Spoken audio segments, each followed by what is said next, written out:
Hey guys, how's it going? Black Boy here. You're probably wondering what I am doing. Well, today we are taking a look into one of my hobbies that I have besides doing YouTube and playing music, and that is making a rug or tufting. Now, I am making this rug specifically for my drums because I need a drum rug. So I decided, hey, why not make a drum rug? Now, unfortunately, I didn't think about turning this into a video until I was a good portion of the way through it. So let me just catch you guys up to speed. What I've already done so far is I've taken my fabric and I've stretched it across my frame, as you guys can see. Then I've taken my portable projector and shot an image or threw an image on the screen and traced it out with a Sharpie. Then in that trace, I've labeled what areas are what colors. As you guys can see, I got B for black, R for red, and W for white. Right here, I am going ahead and filling in all the whites. I generally like to do one color first before moving on to the next. Now, the type of yarn that I use is called Red Heart, I believe. I'll throw a picture of it up right here. Now, I got into this because there was a time like 2 years ago where I just had a lot of free time on my hands and I really couldn't do a whole lot of music or YouTube videos, but I needed a creative outlet. I started watching a couple of YouTube videos and one of my friends were in on it. So I decided to take the plunge and kind of got into it. Now, this rug right here that I'm making for my drum set, this is actually the fourth rug that I am doing. And this actually took me a little over 1 month to make.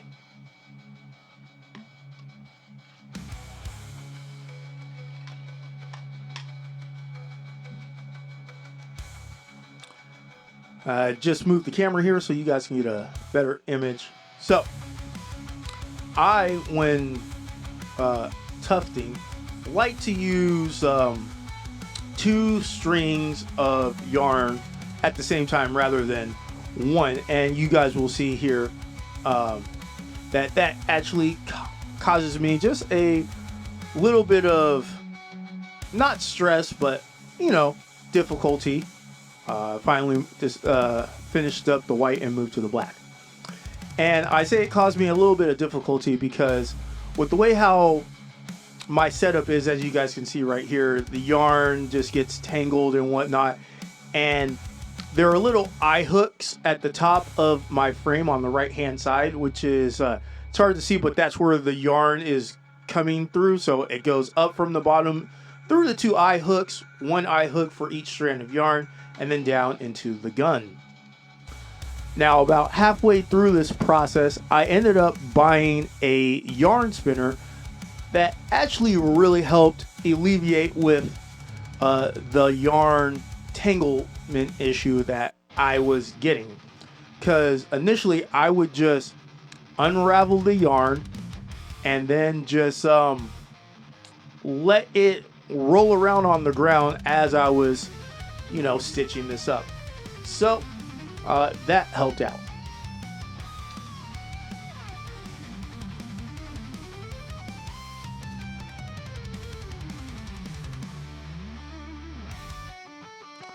So as I stated earlier, that this took me just a little over a month from start to finish.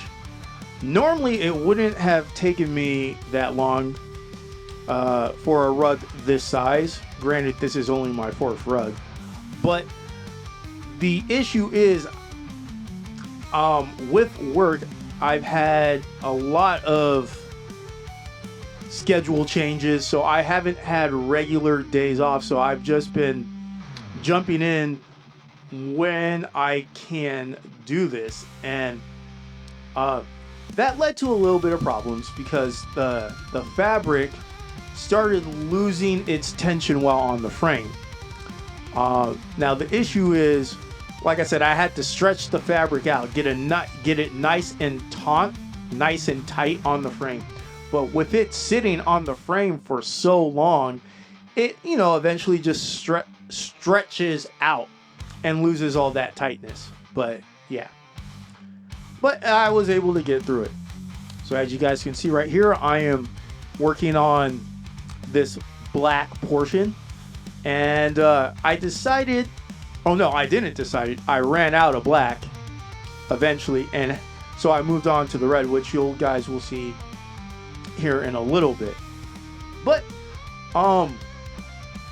this is probably, as you guys can see right here, moving on to the red, and you can see the little ball of yarn down bottom. And what I'm doing right here, as you guys can see, I got that yarn spinner. Boop. Makes it so much easier to spin the yarn and go back to tufting. Now this is one of those things that I really love doing because it's a nice outlet for my creativity, and it's something that I can just sit down, focus, and just actually lose time, just not really having to focus a whole lot when you make it to this part or this stage. And as you guys can see, watching a lot of anime while I am doing this. Now, if you guys haven't realized what I am making, the design, it's actually my personal logo that my little brother made for me back in 2003 or something like that. Anyways, it's the logo design that's on my custom grill cloth right there. And as you guys can see, I just went and outlined all the red. Now I think I went through about maybe 10 to 15 things of yarn, bales of yarn, whatever they're called. And most of it being red and black. White wasn't a whole lot, but yeah, I had to go out and buy several more bales, shall we call them, of red and black, because I would go out, buy one or two, and that would only do like a small portion. But yeah, anyways, finished all the red, as you guys can see, and now it's back to filling in the black, which is almost done right here.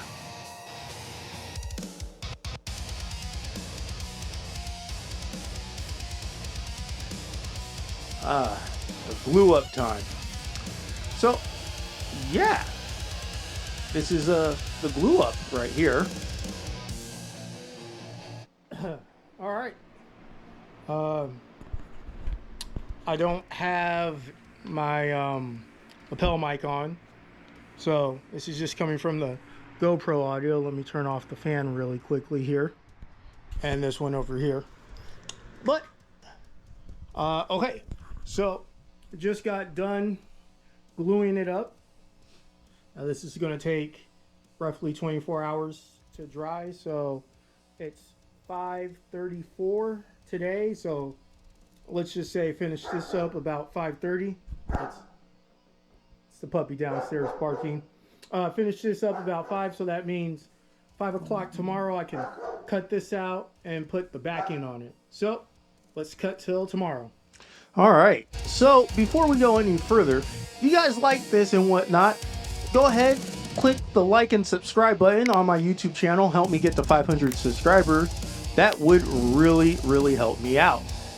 Also, if you guys like my footage or like my videos and you think it could help someone else out, go ahead and share my videos.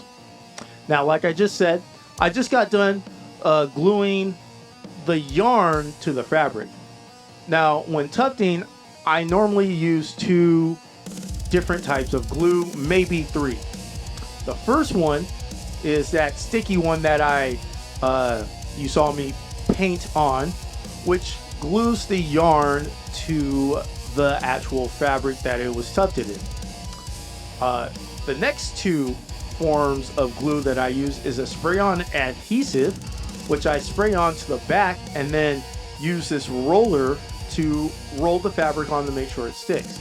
Now, you keen eye people will realize I haven't used any spray-on adhesive, which I only realized after spending about 25 minutes trying to get this thing to stick down. I look over and I realize, oh hey, that spray adhesive is sitting on the on the shelf right there.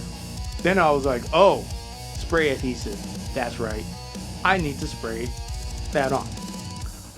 So that normally gets sprayed on, and like I said, I would roll it on and do this little tap dance feature to make sure it sticks. And then the last bit of glue that I would use would be some hot glue to glue down the edges. And with Xena right here helping me out, this is when I realized, oh, spray adhesive. So yeah, this part also should generally should be wearing a respirator, because that spray adhesive kicks off some pretty nasty fumes. But I got two fans in the room going on, so I decided to risk it. Probably won't do that again next time.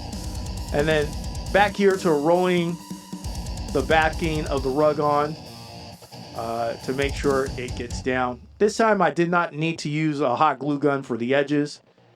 And next comes cutting out the backing of the rug, and then comes the most tedious part of tufting. So let's cut off all the edges. So yeah, let's cut off all the edges of the rug and the extra fabric, and then we'll get to the most tedious part, which is actually shaving the rug and putting in all the little details. Now, for this rug, I did not do it. I just gave it a quick shave over, like you guys can see right here. But sometimes I will go in and put in little lines to separate the different colors, so that way it stands out and pops out. This is just more along the lines of making sure all the yarn is even and sturdy, or not sturdy, but even and nice and smooth all the way across the whole entire rug. So as you guys can see, I'm also wearing a mask here because sometimes that yarn fiber just gets picked up. And vacuuming after halfway done and then flipping over to the other side. Now, like I said, this is the most tedious part. It would have been 10 times worse had I decided to go in and, define those lines, but not today. So, yeah, after that, this drum rug is pretty much done. Just getting the edges here. But the drum rug is done and ready for its new home.